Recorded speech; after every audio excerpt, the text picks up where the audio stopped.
ನನ್ನಪ್ಪ ಮುದಪ್ರಿಯ ಪ್ರಾಯಪ್ರಬುದ್ಧಾದಂತ ಮಗನಿಗೆ ಮದುವೆ ಮಾಡಿಸಬೇಕೆನ್ನುವಂತ ಆಲೋಚನೆ ನನ್ನ ಅಪ್ಪನಿಗೆ ಇಷ್ಟು ಕಾಲದವರೆಗೆ ಆಗಿ ಬರಲಿಲ್ಲ.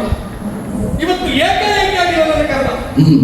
ಒಮ್ಮಿಂದೊಮ್ಮೆ ಮಗನಿಗೆ ಮದುವೆ ಅಂತ ಹೇಳಿ ಸತ್ಯ ಹೇಳ್ತೇನೆ, ಗುರುಕುಲವನ್ನು ಪೂರೈಸಿ ಬಂದ ಬಳಿಕ ಇದುವರೆಗೂ ಅಂತ ಆಲೋಚನೆಗೆ ನಾ ಹಿಡಿದವರೇ.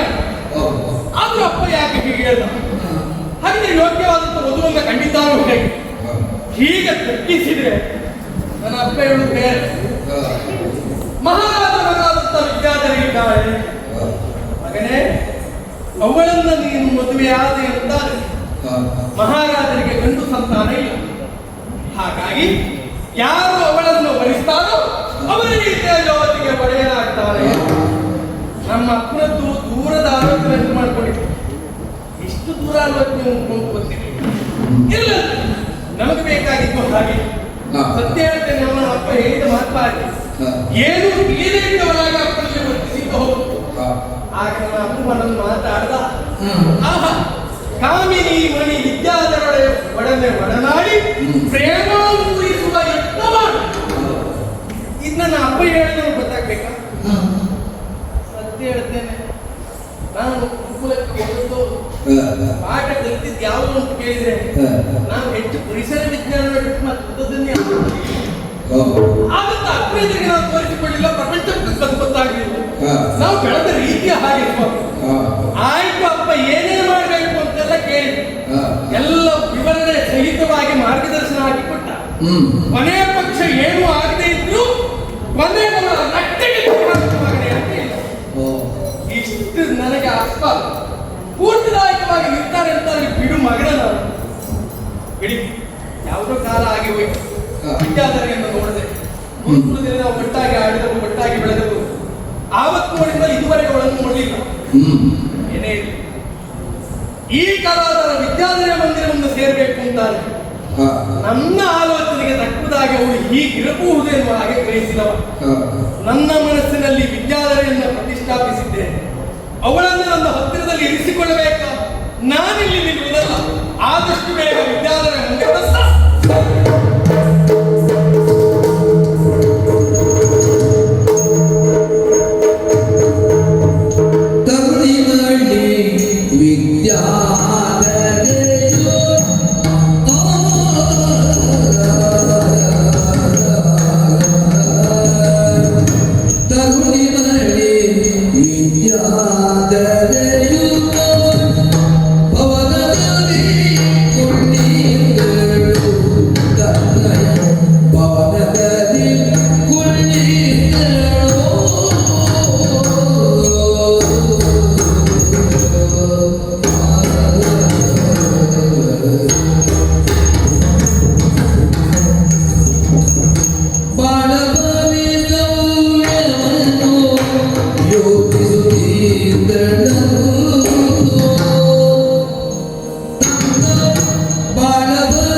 ಅವನಿಗೆ ಉಸಿರಿರುವುದಿಲ್ಲ. ಜೀವನದಲ್ಲಿ ಏನನ್ನು ಸಾಧಿಸ್ತಾನೋ ಆ ಸಾಧನೆ ಹೆಸರಿರುವಂಥದ್ದು ಶಾಶ್ವತವಾಗಿರುತ್ತದೆ. ಸಾಧನೆಯ ಹಾದಿಯಲ್ಲಿ ಬದುಕಬೇಕು ಎನ್ನುವ ಆಶಯವನ್ನು ಹೊತ್ತವಳು ಈ ವಿದ್ಯಾರ್ಥಿ.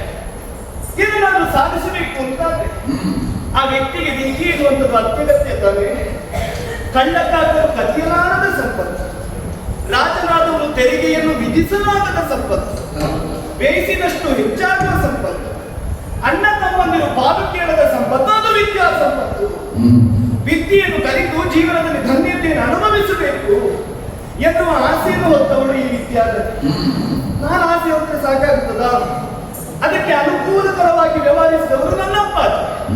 ಈ ತೇಜಾವತಿಯ ಅಧಿಕಾರಿಗಳು ವಿಜಯವರ್ಮ ಭೂಪತಿ ಅವರ ಅನುಗ್ರಹದಿಂದ ಗುರುಮಠವನ್ನು ಸೇರಿ ಸಕಲ ವಿದ್ಯೆಯನ್ನು ಕಲಿತೆ ಬಂದು ಅರ್ಥಪುರವನ್ನು ಸೇರಿದೆ. ಆದ್ರೆ ಮನಸ್ಸಿಗೆ ಬೇಸರ ಆಯಿತು ಅಂತಾದ್ರೆ ರಾಜಕುಮಾರಿಯನ್ನು ಮಾಡುವುದೇನು? ಸಖಿಯ ವ್ರಾತವನ್ನು ಕೂಡಿಕೊಳ್ತಾರೆ, ವನವಿಹಾರಕ್ಕೋ ಜಲಕ್ರೀಡೆಗೋ ತೆರಳುತ್ತಾರೆ. ಆದ್ರೆ ನಾನು ಹಾಗಲ್ಲ. ಈ ವಿದ್ಯಾಭವನದಲ್ಲಿ ವಿದ್ಯೆಯ ಕುರಿತಾಗಿ ವಿಷಯದ ಕುರಿತಾಗಿ ಚರ್ಚಿಸುತ್ತಾರೆ, ಕುಳಿತುಕೊಳ್ಳುವಂಥದ್ದು ನನ್ನ ಹವ್ಯಾಸ. ಅದಕ್ಕೆ ಸಖಿಯವರೆಲ್ಲ ಬಂದಿದ್ದಾರೆ, ಆಗಲೇ ಈ ಕಡೆ ಕುಳಿತಿದ್ದಾರೆ. ವಿದ್ಯೆಯ ಕುರಿತಾಗಿ ಅವರ ಜೊತೆಯಲ್ಲಿ ನಾನು ಚರ್ಚಿಸ್ತಾ ಕುಳಿತುಕೊಳ್ತೇನೆ.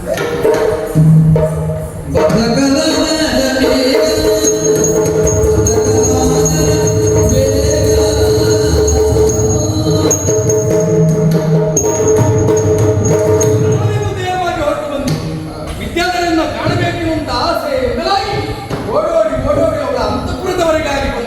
ಇನ್ನೇನು ಮಾಡುವುದಿಲ್ಲ. ಎಲ್ಲೋ?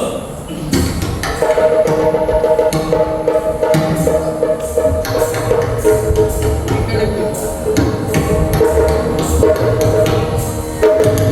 ಕಂಡ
ಅಂತ ಹೇಳಿದ್ರೆ ನೋಡಿ, ನಾವು ಬಯಸಿದ್ರು ಸಿಗುವುದಿಲ್ಲ, ಬೇಕು ಅಂತ ಹಠ ಹಿಡಿದು ಮುನ್ನಡೆದ್ರು ನಮ್ಮ ಪಾಲಿಗೆ ಹೋಗುವುದಿಲ್ಲ. ಇದೆಲ್ಲ ಯಾರ ಸಂಕಲ್ಪ?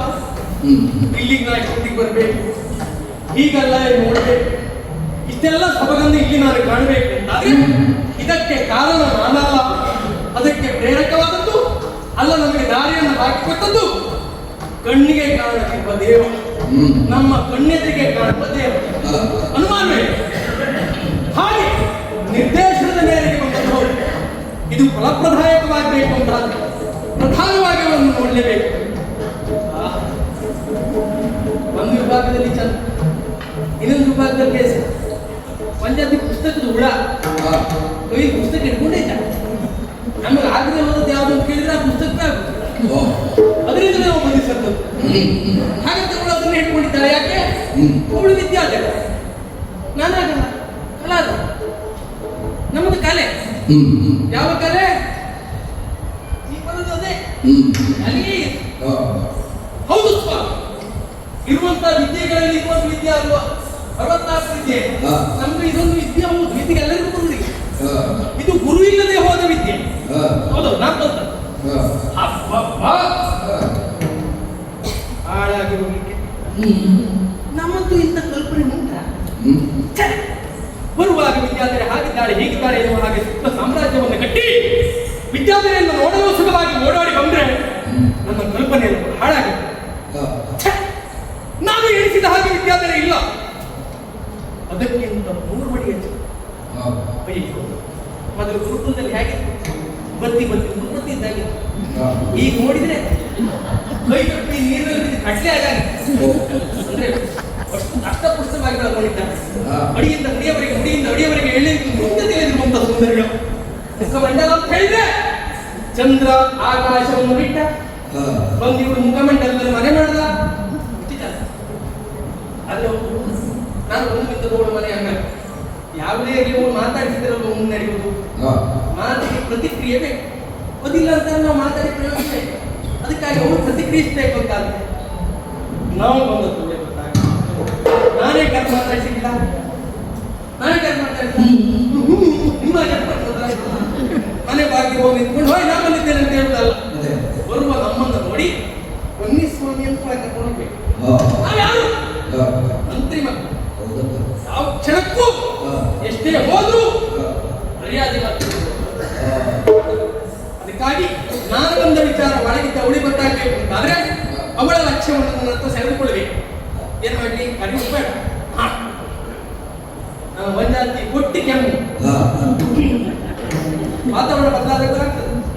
ಅದಕ್ಕಾಗಿ ಈಗ ನನಗೆ ಆರೋಗ್ಯ ಸರಿ, ಅವಳ ಲಕ್ಷ್ಯವನ್ನು ನನ್ನ ಹತ್ರ ಸೆಳೆದುಕೊಳ್ಳುವುದಕ್ಕಾಗಿ ಮಾತ್ರ ಈ ಕ್ಷಣಕ್ಕೆ ಒಂದಾತಿ ಕೊಟ್ಟಿ ಕೆಮ್ಮು ರಾಜ್ಯದ ತಿರುಗಾಡಿದ ಅವಳು ಗೊತ್ತಾಗುದಿಲ್ಲ.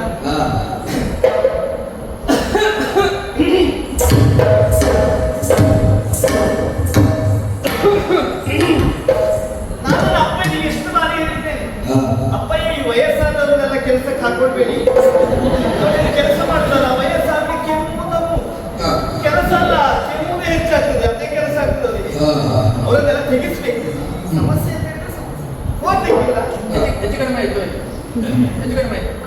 ಇದು ಹೆಚ್ಚಾಯ್ತು ಕೆಮ್ಮು. ಇದು ಅಜ್ಜಿನ ಕೆಮ್ಮಾದಾಗ ಅಪ್ಪಿನ ಕೆಮ್ಮೆ ಕೊಡ್ಬೇಕು, ಅವಳಿಗೆ ಗೊತ್ತಾಗ್ಬೇಕು. ಬೇಡ ಯಾರ್ಯಾರು ಕೆಮ್ಮೆ ಆಗ್ತದೆ, ನಮ್ದು ಒಂದು ಸ್ವಂತ ಕೆಮ್ಮೆ ಇಲ್ಲಪ್ಪ.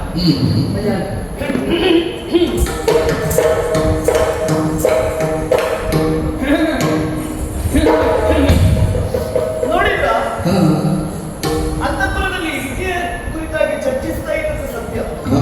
ಅಂತಃಪುರದ ಹೊರಗಡೆ ಬಾಲ ಸುತ್ತ ಬೆಕ್ಕಿನಾಗಿ ಯಾರೋ ಆ ಕಡೆ ಸುತ್ತಾ ಇದ್ದಾರಲ್ಲ, ಯಾರಿರ್ಬೋದು?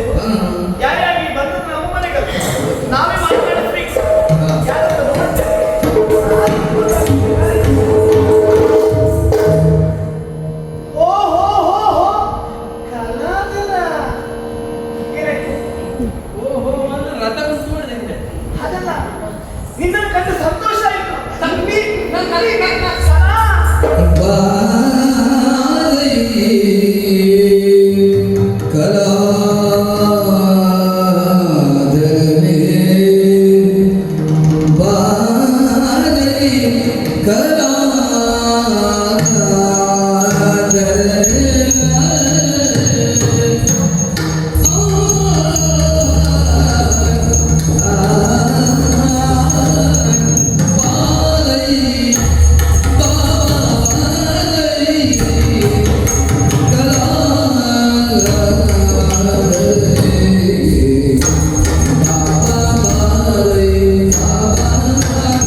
ನನ್ನ ಬುದ್ಧಿಗೆ ನಾನು ನಿಲ್ಲಿಸಿಕೊಂಡದ್ದು. ಓ, ನಿನ್ನ ಬುದ್ಧಿಗೆ ನನಗಲ್ಲ. ನನ್ನ ಬಾಲ್ಯದ ಒಡನಾಡಿ. ಹೌದು. ಆತ್ಮೀಯ ಮಿತ್ರನಿದ್ದೆ. ಅಯ್ಯೋ, ಬಂದು ನೀನು ಎಷ್ಟು ಹೊತ್ತಾಯ್ತು? ಬಹಳ ಹೊತ್ತಾಯ್ತು. ನಿನ್ನ ಹೊರಗೆ ನಿಲ್ಲಿಸಿ ಮಾತನಾಡ್ತಾ ಇದ್ದಲ್ಲ, ನನ್ನ ಬುದ್ಧಿಯ ಬಡತನಕ್ಕೆ ನಾನು ನಿಲ್ಲಿಸಿಕೊಂಡದ್ದು. ಹಾಗೆ ಅರ್ಥ ಮಾಡೋದು ನನ್ನ ಬುದ್ಧಿ ಅಂತ. ಕಲ ಕಲ ನೀನು ನಿಂತನೇ ಬರ್ತದ.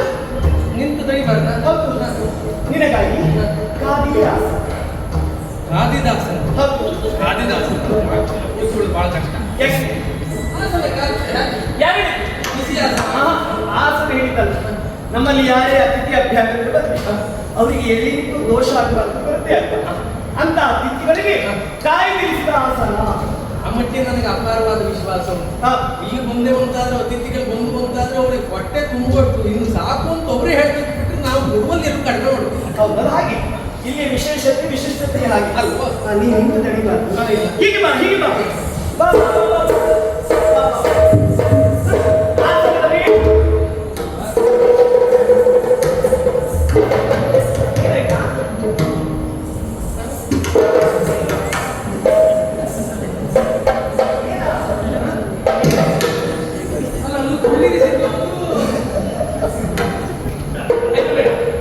ಕೆಲವೊಮ್ಮೆ ಹಾಗೆ ಹೋದಲೆಲ್ಲ ಅಂಥದ್ದೇ ಅನುಭವವಾದ ಭಯ. ಅಲ್ಲ, ಮೊದಲೆಲ್ಲ ಹಾಗೆ ನೀ ಎಲ್ಲಿಯಾದ್ರೂ ಒಪ್ಪಿಸತ್ತೆ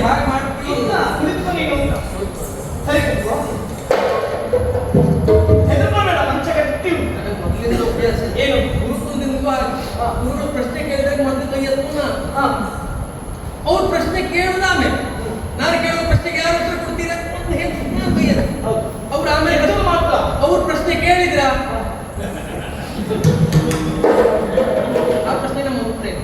ಆದ್ರೆ ಈಗ ಸಹ ಅಷ್ಟು ಬದಲಾವಣೆ ಕಾಣ್ತಿಲ್ಲ. ಮೊದಲೇ ಅದು ಒಂದು ಮಾತುಂಟಲ್ಲ, ಬೇಗ ಗುಣ ಸುಟ್ಟು ಹೋಗುದಿಲ್ಲ. ಕಲ ಕುಡಿತೀಯ ಕಲ ಕುಡಿತೀಯ ದಕ್ಷಿಣ ಮಾಡಿಕೊಡ್ಬೇಕ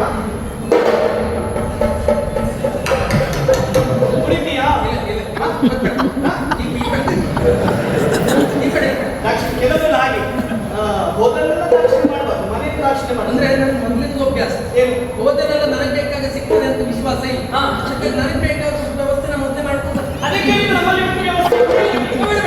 ಮದ್ಯ ಉಂಟು, ತಂಪು ಉಂಟು, ಬಿಸಿ ಉಂಟು, ಆಯಾಸಕ್ಕೆ ಕುಡಿಯುವುದಕ್ಕೆ ಉಂಟು. ಸದ್ಯಕ್ಕೆ ನನಗೆ ಬಿಸಿಯೂ ಬೇಡ ತಂಪು ಬೇಡ, ಮದ್ಯ ಆಗ್ಬೋದಾ? ಈ ಕ್ಷಣಕ್ಕೆ ಬೇಡ. ಕಾದಾರಿಸಿದ ಹಾಲು ಬೇಕಾದಾಗ ಕೇಳು. ಆಮೇಲೆ ಬೇಕು ಕಲಾ, ನೀನ್ ತಿಂತೀಯಾ? ಈಗ ನನಗೆ ಮೊದಲಿಂದ ಅಭ್ಯಾಸ ಉಂಟು. ಏನು ನಾನು ಯಾವತ್ತೂ ಕುಡಿಯುವಾಗಲೇ ತಿನ್ನು. ಅಲ್ಲಿ ಓಡಿದೆ ಅಲ್ಲಿ ತಿಂತೀಯ ನಿನ್ ಕಾಲಿಗೆ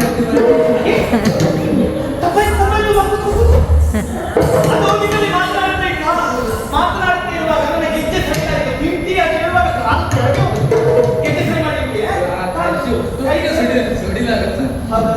ಕುಡಿಯೋದಕ್ಕೆ ತಿನ್ನೋದಕ್ಕೆ ಅಯ್ಯೋ ನನಗೆ ಎಲ್ಲರೂ ಒಟ್ಟಿಗೆ ಮಾಡಿ ಆಮೇಲೆ ಆದ್ರೂ ಆಗುದಿಲ್ಲ ಮೊದಲು ಉಳಿದವ್ರಿಗೆ ಸಮಸ್ಯೆ ಆಗ್ತದೆ.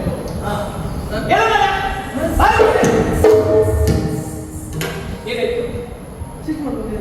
ಸಿಟ್ಟು ಬರ್ತಾ ಇರ್ತದ? ನೀವು ಎಂತ ಮಾಡಿದ್ರೆ ಏನ್ ಮಾಡ್ಲಿಕ್ಕೆ ಉಂಟು ಇನ್ನು? ಏನ್ ಮಾಡ್ಲಿಕ್ಕೆ ಉಂಟು ನೀನು? ಇಷ್ಟೊತ್ತುವರೆಗೂ ನಾ ಎಂತದ್ದು ಮಾಡಿಲ್ಲ. ಅಲ್ಲ, ನಿನ್ನ ಹತ್ರ ಏನ್ ಮಾಡ್ಲಿಕ್ಕೆ ಆಗುದಿಲ್ಲ ನನಗೆ ಗೊತ್ತು. ಏನಿತ್ತು? ಯಾವ ವಿಶ್ವಾಸದಲ್ಲಿ ಹೇಳಿದೆ? ನೋಡಿದ್ರೆ ಗೊತ್ತಾಗುದಿಲ್ಲ, ಮತ್ತೆ ವಿಶ್ವಾಸ ಬೇಕಾ ಅಂತ ಹೇಳಿದ್ರೆ ನೀವು ಸತ್ಗುಣ ಬಲಿತ ನೀವು ಕಲಾ ಗುರುಮಟ್ಟದಲ್ಲಿ ನಾವು ಒಟ್ಟೆ ಇದ್ದವರಲ್ವಾ? ಆಟದಲ್ಲಾಗ್ಲಿ, ಪಾಠದಲ್ಲಾಗ್ಲಿ, ಊಟದಲ್ಲಾಗ್ಲಿ. ಊಟದಲ್ಲಿ ನೀವು ಕಲಿತವ್ರು ಯಾರು ನೀನೇ? ಹೌದು, ಕಲಿತವ್ರು ಕಲಿತವ್ರು ಒಡನಾಡಿದವರು ಖಂಡಿತ ಗುರುಮಟ್ಟದಲ್ಲಿ ಜೊತೆಯಾಗಿದ್ದವರು. ಒಮ್ಮೆ ಗೆಳತಿಯನ್ನು ನೋಡಬೇಕು ಅಂತ ಯೋಚನೆ ಇತ್ತು ನಮಗೆ. ಎಷ್ಟು ದಿನ ಆಯ್ತು ಬಂದ್ರೆ ಮನೆಗೆ? ಈ ಸ್ವಲ್ಪನೇ ನಿನಗೆ ಇವತ್ತು ಹುಟ್ಟಿದ್ದೆ. ಗುರುಕುಲದಿಂದ ಬಂದಾಗಲಿಂದ ನಿನ್ನನ್ನು ಯಾವಾಗ ನೋಡ್ತೇನೆ, ಎಷ್ಟೊತ್ತಿಗೆ ನೋಡ್ತೇನೆ ಎನ್ನುವಂತ ಕುತೂಹಲದಲ್ಲೇ ನಾನಿದ್ದೆ. ಒಂದು ದಿವಸ ನನ್ನ ಅಪ್ಪ ನನಗೆ ಅವಕಾಶ ಮಾಡಿಕೊಡ್ತೀನಿ. ಯಾಕೆ? ಅವ ರಾಜಕೀಯ ಸಲುವಾಗಿ ಮಗನೇ ಅಲ್ಲಿ ಹೋಗು ಇಲ್ಲ ಹೋಗು, ಅಪ್ಪನ ಸ್ವಲ್ಪ ತಿರುಗಾಟ ಬಿಟ್ಟರೆ ನನ್ನ ಸ್ವಲ್ಪ ಒಂದಿಷ್ಟು ತಿರುಗಾಟ ಮಾಡಿದ್ರು. ಹಾಗೆ ಅಂತ ಬಂದೇ ಇಲ್ಲ. ಇವತ್ತು ನೋಡ್ಲೇಬೇಕು ಅನ್ನೋ ಉದ್ದೇಶಕ್ಕೆ ಬಂದಿದ್ದೆ. ನಿನ್ನ ಕಡೆ ಎಷ್ಟು ಸಂತೋಷ ಆಯ್ತು ಕಲಾ. ಎಷ್ಟು ಬೇಗ ಬಂದಾಗ್ಬಿಟ್ಟಿಯೋ, ಎಷ್ಟು ಬೆಳೆದಿದ್ದೀಯ ನೀನು. ಮೊದಲು ನೋಡ್ಬೇಕಿತ್ತು, ಒಂದು ಮೂಗಿನಲ್ಲಿ ಸುರಿಸುತ್ತಾ ಗುರುಮಟ್ಟದಲ್ಲಿ. ಅಯ್ಯೋ, ಹೀಗೆ ಮಾಡ್ಕೊಂಡು ತಿರುಗುದು ನೀನು. ಬಾಲ್ಯ ಅಂತ ಹೇಳಿದ್ರೆ ಹಾಗೆ. ನೀನು ಹೀಗೆ ಕಡಿಮೆ ಇದೆಯಾ? ಮೊದ್ಲು ಹೇಗಾಗಿ ಈಗಿರುವುದು ಒಂದು ಜಡೆ, ಆಗ ಎರಡು ಜಡೆ ಇತ್ತು.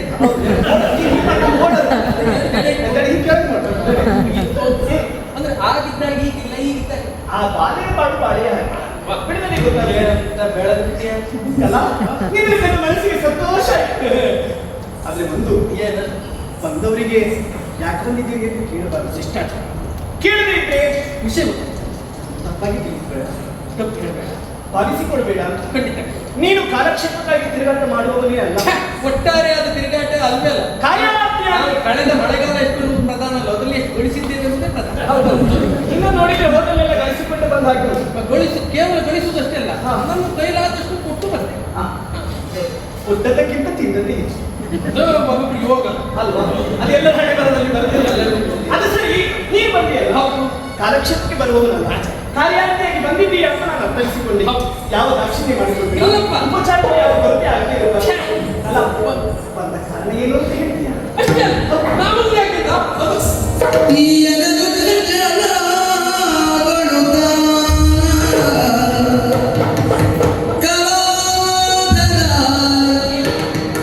Manavi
ಅದು ನಾನು ಬಂದದ್ದು ಅಂತ ಹೇಳಿದ್ರೆ ಅದೊಂದು ಹೇಳಿದ್ರೆ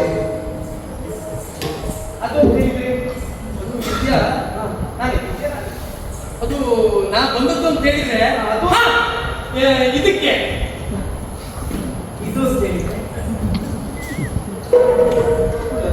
ಇದು ಅಂತ ಹೇಳಿದ್ರೆ ಮತ್ತೆ ಅದಕ್ಕೆ ಆಗ್ತದೆ. ಅದಕ್ಕೆ ಹೌದಾ? ಅದಕ್ಕೆ ಅಂತ ಹೇಳಿದ್ರೆ ಯಾವ್ದಕ್ಕೆ? ಅದು ಇದು ಎರಡು ಹೊಟ್ಟೆ ಆಗ್ತಾ ಉಂಟು. ಒಂದು ಅದು ಹೇಳಬೇಕು ಬೇಡವೋ ಹೇಳಬೇಕು. ನನಗೆ ಮೊದಲಿಂದ ಒಂದು ಅಭ್ಯಾಸ ಇದೆ. ಅದು ನೀನು ಸಮಸ್ಯೆ ಮಾಡಿಕೊಳ್ಬೇಡ ನೋಡು. ನನಗೆ ಯಾವತ್ತೂ ಮೊದಲನೇ ಶಬ್ದ ನೆನಪಾಗುತ್ತಿಲ್ಲ, ಮನೆ ಶಬ್ದ ಸಂಪೂರ್ಣ ನೆನಪಾಗ್ತದೆ. ಅದು ಹೇಳಿದ್ರೆ ಯಾವತ್ತೂ ಆಗಲಿ ಕೊನೆಗೆ ನೆನಪಾಗ್ತಿದ್ರು ಮೊದಲು ಹೇಳಿದೆ ಹೇಳಲೇಬೇಕು. ಅದು ನಿನಗೆ ಈಗ ಸಿಕ್ತು ಸಿಕ್ತು ಹಿಡ್ಕೊಂಡು ಬೇಡ ಇಲ್ಲ ಹಿಡ್ಕೊ ಬಿಟ್ಟೆ ಸಿಕ್ಕಿಲ್ಲ ವಿಷಯ ಸಿಕ್ತು ವಿಷಯ ಸಿಕ್ತಾ? ಸಿಕ್ತು ನಾ ಬಂದದ್ದು ಯಾಕೆ? ಹೌದೇನೆ? ಯಾವುದು? ಇದು ನಿನಗೆ ಮದುವೆ ಅಂತ ಹೇಳೋದು ಹೇಳಿಲ್ಲ. ಅಯ್ಯೋ ದೇವ್ರೇ. ಇದು ಯಾಕೆ ನಮ್ಮ ಅಪ್ಪನಿಗೆ ಬ್ಯಾಡ ಅಂದ್ರೆ ಹೇಳ್ಕೊಟ್ಟು ಹೇಳೋಣ ಇಲ್ಲಿ ಅದೊಂದು ದೊಡ್ಡ ವಿಷಯವ, ಅದು ವಿಶೇಷವ. ನಿನಗಲ್ಲದೆ ಕಾಲ ಕಾಲಕ್ಕೆ ಮದುವೆ ಎನ್ನುವ ಸಂಸ್ಕಾರ ವ್ಯಕ್ತಿಗೆ ಯಾವ್ಯಾವ ಕಾಲಕ್ಕೆ ಯಾವ್ಯಾವ ಸಂಸ್ಕಾರಗಳಾಗಬೇಕು ಆ ಎಲ್ಲ ರೀತಿಯಾದಂತಹ ಸಂಸ್ಕಾರ ಆಗಲೇಬೇಕು. ನೀನು ಚಿಂತೆ ಮಾಡಬೇಡ. ನನಗೆ ಮದುವೆ ಆಗ್ತದೆ, ನನಗಿಲ್ಲ. ಅಪ್ಪನಲ್ಲಿ ಹೇಳು, ಒಂದು ವರ್ಷ ಬಿಟ್ಟು ನೀನು ಮದುವೆ ಮಾಡಿಸ್ತೀನಿ. ಆತರ ಮದುವೆಗಿದ್ದಾನೆ ಅಂತ ವಿಚಾರ ಗೊತ್ತಾದ್ರೆ ಸಾಕು, ಹೆಣ್ಣು ಮಕ್ಕಳು ಅಪ್ಪಂದಿರು ಸಾಲುಗಟ್ಟು ನಿಲ್ತಾರೆ. ನನ್ನ ಮಗನ ತಕೊಳ್ಳಿ, ನನ್ನ ಮಗನ ತಕೊಳ್ಳಿ, ನನ್ನ ಮಗನ ತಕೊಳ್ಳಿ. ಕೆಲವೊಮ್ಮೆ ಹಾಗೆ ಹೆಚ್ಚಾದದ್ದನ್ನೆಲ್ಲ ಮಾರಾಟ ಮಾಡೋದು. ಅಂದ್ರೆ ನಾವು ಈ ಧರ್ಮಕ್ಕೆ ಇಟ್ಕೊಳ್ತೀವಿ. ಅದನ್ನು ಹೇಳಿದ್ದ ಮತ್ತೆ ನನಗೆ ಸಿಟ್ಟು ಬರೋದು ಯಾಕೆ? ಯಾರಿಂದ ಮದುವೆ ಅಂತ ಹೇಳಿದ್ರೆ ಅದು ದೊಡ್ಡ ವಿಷಯವಾ? ನಿನಗೆ ಅಲ್ಲದೆ ಇರಬಹುದು, ನನಗೆ ದೊಡ್ಡ ವಿಷಯವೇ. ಏನು? ಬಾಲ್ಯದ ಹೊಡೆದಾಡಿಗಳು ನಾನು ಹೋಗ್ತಾ ಗುರುಕುಲದಲ್ಲಿರುವಾಗ ಯಾವುದೇ ವಿಚಾರ ಇದೆ ನನ್ನಲ್ಲಿ ಹೇಳದೆ ಹೋಗುವೊಳಗೆ ಇಲ್ಲ ಅಲ್ವಾ? ನಾನು ಹೇಳಿದ್ದು ನೀನು ಕೇಳುವ ತನಕ ಬಿಡುವುದೇ ಅಲ್ವಾ? ಏನೇ ಆಗಿಲ್ಲ ಹಾಗಾದ್ರೆ ಹಾಗೊಂದಾಯ್ತು, ಹಾಗಾದ್ರೆ ಹೀಗೊಂದಾಯ್ತು, ಅಪ್ಪ ಯಮ್ಮ ಹೀಗೆ ಹೇಳಿದ್ರು, ಹಾಗೆ ಎಷ್ಟು ಬಾರಿ ಹೇಳಿ. ಹೌದು. ಜೀವನದಲ್ಲಿ ಉನ್ನತವಾದಂತಹ ಸಂಸ್ಕಾರ, ಮದುವೆ ಎನ್ನುವಂತ ಸಂಸ್ಕಾರಕ್ಕೆ ಒಳಗಾಗುತ್ತಿರುವಂತ ಸಂದರ್ಭ, ಈ ವಿಚಾರವನ್ನು ನಿನ್ನ ಬಾಯಿಗೆ ನಾನು ಕೇಳಲಿಲ್ವಲ್ಲ, ಅದಕ್ಕಾಗಿ ದಾರಿ ಮೇಲೆ ಹೋಗ್ತಾ ಇದ್ದೆ. ಯಾರೋ ಮೂರನೇ ವ್ಯಕ್ತಿ ಆಡುವಂತ ಮಾತನ್ನು ಕೇಳಿದೆ, ವಿದ್ಯಾರ್ಥಿಗಳಿಗೆ ಮದುವೆ ಅಂತ ಕೇಳಿದ್ರು. ತಕ್ಷಣ ತಡ್ಕೊಳ್ಳಿಕ್ಕೆ ಆಗಲಿಲ್ಲ. ಯಾಕಂದ್ರೆ ಅಮ್ಮ ಹೇಳಿದ್ದಲ್ಲ, ನೀನಾಗಿ ನೀನು ಕರೆದು ಹೇಳ್ಬೇಕಿತ್ತು. ಬಾಲ್ಯದ ಹೊಡೆದಾಡಿ ಅಂತ ಮದುವೆ ಅಂತ ಹೇಳಿದ್ರೆ ವಿಶೇಷ ಅಲ್ಲ, ಮದುವೆಯಲ್ಲಿ ಒಂದು ವಿಶೇಷತೆ ಇದೆ. ಆದ್ರೆ ಅಷ್ಟಕ್ಕೆ ಮುಗಿಯಿತು. ನಿನಗೆ ಮದುವೆ ಎನ್ನುವಂತ ವಿಶೇಷತೆ ಮಾತ್ರ ಅಲ್ಲ, ಅದು ವಿಶೇಷ. ನೀನು ನನ್ನಲ್ಲಿ ಹೇಳಿಲ್ಲ ಎಂದು ಒಂದು. ಮತ್ತೆ ನಿನ್ನ ಮದುವೆಗೆ ಏನು ನಿಬಂಧನೆಗಳೆಲ್ಲ ಉಂಟು ಅಂತ ಕೇಳಿದೆ. ಹೌದೌದು. ಅದು ಏನು ಎತ್ತ ಅಂತ ಕೇಳಿ ಹೋಗೋಣ ಅಂತ ಈಗ ಬಂದೆ. ಅದಕ್ಕಾಗಿ ಇಲ್ಲಿ ಬಾ.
ಮತ್ತೆ ಯಾವುದೇ ಒಂದು ವಿಚಾರ ಇರಲಿ ಅದು ದೊಡ್ಡವರ ಮನೆ ವಿಷಯ ಅಂತ ಅಂದ್ರೆ ಇಷ್ಟು ಸಣ್ಣದೇ ಒಬ್ಬರ ಕಿವಿಯಿಂದ ಮತ್ತೊಬ್ಬರ ಕಿವಿಗೆ, ಮತ್ತೊಬ್ಬರ ಕಿವಿಯಿಂದ ಮತ್ತೊಬ್ಬರ ಬಾಯಿಗೆ, ಹೀಗೆ ಹೀಗೆ ಅಂತ ಏನೆಲ್ಲ ಆಗಿ ಹೋಗ್ತದೆ. ಇಷ್ಟು ಚಿಕ್ಕದಿದ್ದದ್ದು ಹೇಳು ದೊಡ್ಡದಾಗಿ ಬರ್ತದೆ.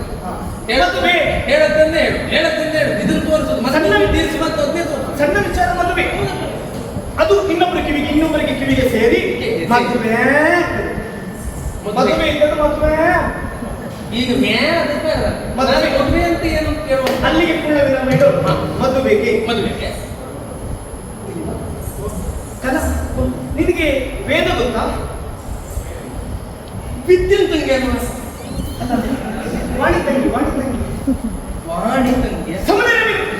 ನಿನಗೆ ಬರೇ ವೇದ ಗೊತ್ತಿದ್ದ ಬರೇ ವಿದ್ಯೆ ತಂಗಿ ವಾಣಿ ತಂಗಿ. ನಾನು ಹೇಳಿದ ನಾವೇದ ಅಲ್ಲ ನಮ್ಗೆ ನಿನ್ನಾಗೆ ನೀನು ಗುರುಮಟ್ಟದಲ್ಲಿ ಜುಟ್ಟು ಲೆಕ್ಕ ಹಾಕಿದ್ದೆ ಬಿಟ್ಟು ವಿದ್ಯೆ ನಮ್ಮ ಬಾಲ್ಯದ ಒಡೆದಾಡಿಗಳತ್ತ ಒಮ್ಮೆ ನೆನಪು ಮಾಡ್ಕೊಂಡೆ. ನಾನು ಹೇಳಿದ ಹಾಗಲ್ಲ. ವೇದಗಳು, ವೇದಗಳು 4 ವೇದಗಳು, 6 ಶಾಸ್ತ್ರಗಳು, 8 ಶಾಸ್ತ್ರ, 18 ಪುರಾಣ, ಒಟ್ಟು 64 ವಿದ್ಯೆಗಳು. 64 ಹೌದು 16 ವೇದಗಳು. ವೇದಗಳು ಒಟ್ಟು 5 ವೇದ ಶಾಸ್ತ್ರಗಳು 12. ಅಲ್ಲೇ ಸರಿ ಅಲ್ಲೆಲ್ಲ ಕಡಿಮೆ ಆಯ್ತಪ್ಪ. ಹಾಗೆ ಯಾವ ನಾನು ಒಂದು 5 12 ಆಗ್ತದ ಕೊನೆಗೆ 10 ಆಗ್ತದೆ. 4 ವೇದಗಳು, 6 ಶಾಸ್ತ್ರಗಳು, 18 ಪುರಾಣಗಳು, 64 ವಿದ್ಯೆಗಳು. ಗುರುಗಳು ಹೇಳುವುದು ಕೇಳಿವ ನೀನು? ಗುರುಗಳು ಹೇಳಬೇಕು ಹೊರಗಡೆ ಇದ್ದೆ. ಹಾಗೆ ಮನೆ ಬಂದೆ ದೋಚಷ್ಟೇ ಹಾಗೆ ನೀನೆಲ್ಲ ಹಾಗೆ 64 ಅನ್ನುವಂಥದ್ದು ಮತ್ತೆಲ್ಲ ಕೊಟ್ಟು ನಾನು ಹೇಳಿದ ಆಗಲ್ಲ. ನಾನು ಇದ್ದದಾದ್ರೂ ಹೇಗೆ ಗುರುಮಟ್ಟದಲ್ಲಿ ಹಾಗೆ ಗುರುಗಳು ಏನು ಹೇಳುದು ನನಗೆ? ವಿದ್ಯಾರ್ಥಿ ನೀನು ಪುಸ್ತಕದವಳು. ನಾನು ಬಂದಾಗಲೂ ಹಾಗೆ ಪುಸ್ತಕದೊಳಗೆ ಹಾಗೆ ಹೌದು, ಪುಸ್ತಕವೂ ಬೇಕು, ಜೊತೆಯಲ್ಲಿ ಮಸ್ತಕವು ಕಟ್ಟಿರ್ಬೇಕು. ಪುಸ್ತಕ ಎನ್ನುವುದು ಮಸ್ತಕವನ್ನು ಸೇರಿತು ಅಂತಾದ್ರೆ ಜೀವನ ಭದ್ರವಾಗಿದೆ. ವಿದ್ಯಾವಂತಿಯಾದಂತ ನೀನು ಮದುವೆಯಾಗುತ್ತಿದ್ರೆ ವಿದ್ಯಾವಂತನನ್ನು ವೇದ, ಸಾಹಿತ್ಯ, ತರ್ಕ, ಮೀಮಾಂಸೆ ಇದನ್ನೆಲ್ಲ ಅರಿತಿರ್ಬೇಕು. ಅವ ಬುದ್ಧಿವಂತರಾಗಿರ್ಬೇಕು. ಅಷ್ಟೇ ಅಲ್ಲ, ಅವ ಬುದ್ಧಿವಂತರಾಗಿದ್ದಾನೋ ಇಲ್ಲವೋ ಎನ್ನುವುದು ತಿಳಿಯುವುದು ಹೇಗೆ? ಸುಳ್ಳಲ್ಲ ಹೇಗೆ? ನಾವು ಕೇಳಿದ ಪ್ರಶ್ನೆ ಪಟ ಪಟ ಪಟ ಪಟ ಪಟ ಪಟ ಪಟ ಪಟ ಉತ್ತರಿಸ ಧೀರತೆಯಿಂದ ಯಾವತ್ತ ನನ್ನನ್ನು ವಾದಿಸಿ ಗೆಲ್ಲುತ್ತಾನೋ ಅವನನ್ನೇ ಆರ್ಥಿಕವಾಗಿ ಪತಿ ಎಂದು ಸಂಬಂಧಿಸಬೇಕು. ಹೆಣ್ಮಕ್ಳು ಹಾಳಾಗುದೇ ಯಾಕೆ? ನೀನು ಆಲೋಚನೆ ಮಾಡಿದ ದಾರಿ ತಪ್ಪು ಅಂತ ನಾನು ಹೇಳ್ತೀನಿ. ಏನು ಅದು ಕಾಲಿಡುವ ಮುನ್ನ ಕಣ್ಣಿಟ್ಟು ಬೆವರಿಸಬೇಕು. ಎಲ್ಲಿ ತಪ್ಪಿದ್ದು? ಸ್ವಲ್ಪ ಆಲೋಚನೆ ಮಾಡಿ. ಏನು? ವಿದ್ಯೆ ಎನ್ನುವುದು ಯಾರಿಗೆ ಸೀಮಿತವಾದಂತ ಒಬ್ಬ ಕುಂಟನಿಗೆ, ಕುರುಡನಿಗೆ, ಹೆಳವನಿಗೆ ವಿದ್ಯೆ ಇರಬೇಕು. ನೀನು ಇದ್ದೊಂದು ಪಂಥವನ್ನು ಮಾಡಿರುವಂತ ಸಂದರ್ಭ ಯಾವುದೋ ಕುಂಟನೋ ಕುರುಡನೋ ಹೆಳವನೋ ಒಂದು ಸಭಾಂಗಣದಲ್ಲಿ ಬಂದು ನಿಂತು ನೀನು ಕೇಳುವಂತ ಪ್ರಶ್ನೆಗೆಲ್ಲ ಉತ್ತರವನ್ನು ಕೊಟ್ಟ ಅಂತ ಅವನನ್ನೇ ಮದುವೆ ಆಗುವುದು ನಾನು. ನಿನ್ನ ಜೀವನದ ಗತಿ ಏನು ಅಂತ ಆಲೋಚನೆ ಮಾಡಿ. ಯಾಕೆ? ನಡಿವಾಗ ರಕ್ತಗಂಬಳಿಯಿಂದ ಹಾಸಿಕೊಟ್ಟ ಒಂದು ಅಪ್ಪ, ನೀನು ಮಲಗುವುದೇಲಿ ಊಟ ಮಾಡುವುದು ಅಂತವನನ್ನು ಭರಿಸಿದಂತಾದ್ರೆ ಜೀವನದ ದಿಕ್ಕೆ ಬದಲಾಗಿ ಹೋಗ್ತದೆ. ಯಾವ ನಿನ್ನ ವಿದ್ಯೆ ಎನ್ನುವುದು ನೀನು ಅಲಂಕಾರವಾಗಿ ಬಳಸಿಕೊಂಡಿದ್ದೀಯೋ ಅದು ಅಹಂಕಾರವಾಗಿ ಜೀವನದುದ್ದಕ್ಕೂ ಕಣ್ಣೀರ ಬಾಳೆ ಆಗಿ ಹೋಗ್ತದೆ. ಉಂಟನನ್ನು ಹೇಳುವುದನ್ನು ಮದುವೆಯಾಗಿ ಆದ್ರೆ ಅವನಲ್ಲಿ ವಿದ್ಯೆ ಉಂಟು ಅಂತಾದ್ರೆ ಜೀವನ ಸಾರ್ಥಕ ಕಂಡುಕೊಳ್ಳುವುದಕ್ಕೆ ಸಾಧ್ಯವಿಲ್ಲ. ಇಷ್ಟು ಚಂದದವರು ಹೋಗುವ ಕುಂಟನನ್ನು ಮದುವೆ ಆದ್ರೆ ಪ್ರಯೋಜನ ಏನು? ನೋಡಿದವರು ಏನು ಹೇಳಿ ಬಿಡು, ಅದು ಬಿಡು. ಹಾಗೆ ಹೇಳುವುದಕ್ಕೆ ಸಾಧ್ಯವಿಲ್ಲ. ವಿಧಾತ ಹಣೆಯಲ್ಲಿ ಹೇಗೆ ಬರೆದಿದ್ದಾನೆ ಅಂತ ತಿಳಿದುಕೊಳ್ಳುವುದಕ್ಕೂ ಸಾಧ್ಯ ಇಲ್ಲ. ನೀನು ಹೇಳಿದ ಹಾಗೆ ರಾಜಕುಮಾರಿ ಆದಂತ ನಾನು ರಾಜಕುಮಾರನನ್ನೇ ವರಿಸಬೇಕು, ರೂಪವಂತನೇ ಗಂಡರಾಗಬೇಕು ಎನ್ನುವ ಆಶಯ. ಅಂತವನ್ನೇ ಮದುವೆಯಾಗಿ ಮದುವೆಯಾಗಿ ಕೆಲವು ಸಮಯ ಕಳೆದು ಕಾಲನ ವಶಕ್ಕೆ ತುತ್ತಾದಂತ ನನ್ನ ಗಂಡ ಕೈಕಾಲ ಕಳೆದುಕೊಂಡ್ರೆ ಅವನ ಜೊತೆ ಜೀವನ ಸಾಗಿಸಬೇಕಲ್ಲ, ನಾನು ಬಿಡ್ಲಿಕ್ಕಾಗ್ತದ? ಹಣೆ ಬರ ಹೇಗೆ ಬರ್ತಿರ್ತಾನೆ ಅಂತ ಹೇಳೋದಕ್ಕೆ ಸಾಧ್ಯ. ಹಣೆ ಬರಕ್ಕೆ ಹೊಣೆ ಮಾತಿರ್ತಾವ ಏನೇ ಇಲ್ಲ. ನಾನು ಅಂತ ಅಂತವನ್ನೇ ವಿದ್ಯಾವಂತನಾಗಿರ್ಬೇಕು. ಸರಿಯೇ, ಈ ವಿದ್ಯಾವಂತನನ್ನೇ ಆಗ್ಬೇಕು ಅಂತ ಉಂಟು. ಮೊದಲೇನು ಬದಲಾವಣೆ ಆಗುತ್ತೆ ಇಲ್ಲವೇ? ಈಗ ಒಂದು ಕೆಲಸ ಮಾಡು, ಏನು ನಾನು ಸುದ್ದಿ ಬಳಸಿ ಮಾತಾಡ್ಬೇಕು. ನಾನು ನೇರವಾಗಿ ಹೇಳಿ ನೋಡು, ಇದಾದ್ರೂ ಆಗ್ತದೆ ನೋಡು, ನೇರ ಹೇಳಿ ನೋಡು. ನಾನು ನೋಡ್ಲಿಕ್ಕೆ ಹೇಳಿದ್ದೆ, ನೋಡಿದ್ರೆ ಜೀವ ಬೆಳೆದಾಗೆ ಕಾಣಿಸ್ತದೆ, ಬುದ್ಧಿಯಲ್ಲಿ ನಾನು ಹೇಳಿದ್ದು ಹೇಗೆ? ನಾನು ನೋಡ್ಲಿಕ್ಕೆ ಆಗಿದ್ದೇನೆ ಒಳಗೆ ಗಂಡಿನ ಆಗಿದ್ದಿ ನೋಡಿದ್ರೆ ಗಂಟು ಅಂತ ಹೇಳ್ಬೋದು. ಒಟ್ಟಾಗಿ ಬೆಳೆದವರನ್ನ ಅದೇ ಭ್ರಮೆಯಲ್ಲಿದ್ದೀರಿ. ಭ್ರಮೆ ಅಲ್ಲ, ಎಲ್ಲರೂ ಹೇಳಿದಾಗಿ ವಾಸ್ತವ ಸತ್ಯ. ಇನ್ನು ಐಶ್ವರ್ಯದಲ್ಲಿ ಕೇಳುವುದೇ ಬೇಡ. ಅಯ್ಯೋ ನೀನು ಮಾಡುದು ಬೇಡದಿಲ್ಲ, ಅಜ್ಜನ ಅಪ್ಪ ಮಾಡಿದ್ದದೇ ಉಂಟು. ನಾನು ಇಷ್ಟಕಾಲ ಆಲೋಚನೆ ಮಾಡಿದ್ದದೆ, ಅವ್ರು ಮಾಡಿದ್ದ ತಿರುವುಂಟು ಅಂತ ಹುಡ್ತಾ ಇದ್ದೇನೆ ಬಿಟ್ಟು ನನಗೆ ಗೊತ್ತುವರೆಗೆ ಕೈ ಕೈ ಸಿಗ್ಲಿಲ್ಲ ಅಂತ ಬೇಸರ ಮಾಡಬೇಡ. ಎಲ್ಲುಂಟು ಅಂತ ಗೊತ್ತಾಗ್ಲಿಲ್ಲ ಅಂತ ಹೇಳ್ತಿ ಅಂತ ಎಲ್ಲೆಲ್ಲ ಮಾಡಿಟ್ಟಿದ್ದಾರೆ ಯೋಚನೆ ಮಾಡು. ಅದು ಹೆಮ್ಮೆ ಅದು. ಅದು ಒಂದು ಸಮಾನ. ಅವ್ರಿಗೆ ಏನು ಮಾಡಿಟ್ಟಿದ್ದಾರೋ ಅದ್ರ ಬಗ್ಗೆ ನಾನು ಹೆಚ್ಚು ಲಕ್ಷ್ಯ ವಹಿಸಲಿಲ್ಲ. ನನಗೊಂದು ದಾರಿ ತೋರಿಸಿಕೊಟ್ಟಿದ್ದಾರೋ ಅದ್ರಲ್ಲಿ ನಾನು ಏನು ಅಂತ ಕಾಣಿಸ್ಕೊಳ್ತೇನೆ. ಇನ್ನೊಬ್ಬರ ಬಂಡವಾಳದಲ್ಲಿ ನಾವು ವ್ಯಾಪಾರ ಮಾಡಬಾರ್ದು, ಅದು ಹೆಚ್ಚು ಕಾಲ ಉಳಿಯುವುದಿಲ್ಲ. ನಮ್ಮಲ್ಲಿ ಸ್ವಂತಿಕೆ ಉಂಟಾ, ಈ ಸ್ಥಳದಲ್ಲಿ ಶಾಶ್ವತವಾದ ಬೆಲೆ ಪ್ರತಿಯೊಬ್ಬರಿಗೂ ಇರ್ತದೆ. ಪ್ರಾಮಾಣಿಕವಾದ ದುಡಿಮೆ ಬೇಕೆ, ಇಷ್ಟೆಲ್ಲ ಶ್ರಮ ಬೇಕಿದ್ದೇನೆ. ಹಾಗಲ್ಲ, ಈಗ ನಾನು ರೂಪದಲ್ಲಿ ನಾನು, ಐಶ್ವರ್ಯದಲ್ಲಿ ನಾನು, ವಿದ್ಯೆಯಲ್ಲಿ ಕೇಳುವುದೇ ಬೇಡ. ನಾನು ಹೇಳುವುದಿಲ್ಲ, ನೀನು ಕೇಳುವುದೇ ಬೇಡ, ಹೇಳುವುದಿಲ್ಲ. ಎಲ್ಲವನ್ನ ಕಲಿತವನ. ಈಗ ನಿನಗೆ ನನ್ನನ್ನೇ ಮೊದಲು ಅಂತ ತೊಂದರೆ ಈ ಯೋಚನೆ ನನಗೆ ಬರಲಿಲ್ಲ ಅಂತ ನಿನ್ನನ್ನೇ ಹೌದು ಬೇಸರವಿಲ್ಲ ನನಗೆ. ನಿನ್ನನ್ನೇ ಮದುವೆ ಮಂತ್ರಿಯ ಅವನನ್ನು ವರಿಸ್ತಾನಂತೆ. ನಾನೇ ನಿನ್ನ ಸಭೆ ಏರ್ಪಾಡು ಮಾಡಿ ನಾನಲ್ಲಿ ಪ್ರಶ್ನೆ ಕೇಳ್ತೇನೆ. ಕೇಳಿದ ಪ್ರಶ್ನೆ ಇವು ಪಟ ಪಟ ಪಟ ಪಟ ಈಗ ನಾನು ಅಡ್ಡಿಲ್ಲ ಅಂದ್ರೆ ಮತ್ತೆ ಪ್ರಶ್ನೋತ್ತರ ಉಂಟಾ? ಯಾರು ನೀವು ಒಪ್ಪಿಕೊಂಡಾಗ್ತಿಲ್ಲ ಪ್ರಶ್ನೋತ್ತರ ಅಂತ ರೂಪವಂತ ಅಂತ ಹೇಳಿದಲ್ಲ, ಬುದ್ಧಿವಂತ ಅಂತ ಹೇಳಿದ್ರು. ಪ್ರಶ್ನೆ ಕೇಳುದೆ, ಕೇಳುದೇ ಆ ಕೇಳಿದ ಪ್ರಶ್ನೆಗೆ ನೀನು ಉತ್ತರಿಸ್ತೀಯೋ ನಿನ್ನನ್ನೇ ಮದುವೆ ಆಗ್ತದೆ. ಈಗ ನನಗೂ ಒಂದು ನಿನ್ನ ಮದುವೆ, ನಿನಗೂ ಒಂದು ಗೊತ್ತಾಯ್ತು. ಈಗ ಪ್ರಶ್ನೆ ಕೇಳುವುದೇ ಒಂದು ಕೆಲಸ ಮಾಡ. ನೀನು ನಾಳೆ ಸಭೆಯಲ್ಲಿ ಯಾವ್ಯಾವ ಪ್ರಶ್ನೆ ಕೇಳ್ತೇನೆ ಕ್ರಮ ಸಂಖ್ಯೆಗೆ ಅನುಗುಣವಾಗಿ ಒಂದು ಕೆಳಗೂ ಬರೀಬೇಕು. ಈ ಪ್ರಶ್ನೆಗೆ ಈ ಉತ್ತರ ಅಂತ ಬರೀಬೇಕು. ಸರಿ, ಈಗ ನಾನು ಕ್ರಮ ಸಂಖ್ಯೆಯಲ್ಲಿ ಈ ಪ್ರಶ್ನೆ ಕೇಳ್ತೇನೆ, ಮೊದಲನೇದಿದ್ದು ಎರಡನೇದಿದ್ದು ಉತ್ತರ ಕೊಡ್ತೇನೆ. ಎಲ್ಲಿ ಅದು ತಪ್ಪಿ ಮೊದಲು ಕೇಳುವ ಪ್ರಶ್ನೆಯನ್ನು ನಾನು ಕೊನೆಗೆ ಕೇಳಿದ್ರೆ ನಾನು ಮೊದಲ ಪ್ರಶ್ನೆ ಉತ್ತರ ಅಲ್ಲ, ನಾವು ನೀನೇ ಪ್ರಶ್ನೆ ಏನು ಮಾಡ್ಕೊಳ್ಬೇಕು ಬಿಟ್ಟು ನಾವು ಉತ್ತರ ಬದಲಾವಣೆ. ನಿನ್ನಂತ ವಿದ್ಯಾರ್ಥಿಗಳು ಇರುವುದರಿಂದಲೇ ನಿಷ್ಠಾವಂತ ವಿದ್ಯಾರ್ಥಿಗಳಿಗೆ ಪರೀಕ್ಷೆ ಬರೀಲಿಕ್ಕೆ ಆಗುದಿಲ್ಲ. ಪರೀಕ್ಷಾ ರಂಗಕ್ಕೆ ಹೋಗುದು, ಪ್ರಶ್ನೆ ಪತ್ರಿಕೆ ಸೋರಿಕೆ ಅಂತ ಹೇಳುದು ಮನೆಗೆ ಹೋಗುದು. ಮೊದಲನೇ ಪ್ರಶ್ನೆಯನ್ನು ಗೊತ್ತಾಗ್ತದೆ. ಸೋರಿಕೆ ಆಗುವುದಲ್ಲ ಯಾವಾಗ ನಿನಗೆ ಗುಂಡಿ ಕಾಣೋದು ಮಾತ್ರ, ಹಿಂದ್ಗಡೆ ಎಷ್ಟೆಲ್ಲ ವ್ಯವಹಾರ ನಡೀತದೆ ಗೊತ್ತುಂಟು ನಿನಗೆ. ಎಲ್ಲ ನಿನ್ನಂತೆ ಅಂತ ಅಪಾಯಿಂಟ್ಮೆಂಟ್ ಹೇಳ್ತಾರೆ ರಾಜಕೀಯ ಹೋಗೋದು. ಆಗ್ಬಿಡು, ನೀನು ಈ ಪ್ರಶ್ನೆ ಕೇಳುವುದೇ, ನೀವು ಉತ್ತರ ಬರ್ಕೊಡೋದು ಬೇಡ, ನೀನು ಕೇಳ. ಅದು ಪ್ರಶ್ನೆ ಕೇಳೋದು ನಾಳೆ ಅಲ್ವಾ? ಉತ್ತರಿಸ್ಬೇಕು ನೀನು. ನಾಳೆ ಕತೆ ಕಲ್ಲು ಹಾಕ್ತೀನಿ ಅಂದ್ರೆ ನಾಳೆ ಕತೆ ಬಿಡು. ನಾಳೆ ಬಿಡು ಬಿಡು. ಇವತ್ತು ಏನಾಗ್ಬೇಕು ಅಂತ ಇವತ್ತು ಏನಾಗ್ಬೇಕು? ನೀವು ಓದು, ಓದ್ತಾ ಇರು. ನಾನು ಬೇಕಾದ್ರೆ ನಾನು 4-5 ಪುಸ್ತಕ ಕೊಡ್ತೀನಿ, ಓದ್ತಾ ಇರು. ನಾನು ಪುಸ್ತಕ ಓದಲಿಕ್ಕೆ ಬರಲಿಲ್ಲ, ಮತ್ತೆ ನಾನು ಓದಿದ್ರೆ ವಿದ್ಯೆ ಏನಾಗ್ತದೆ? ನನಗೆ ವಿದ್ಯೆಯೇ ಬೇಕು ಅಂತ. ಯಾವ ವಿದ್ಯೆ?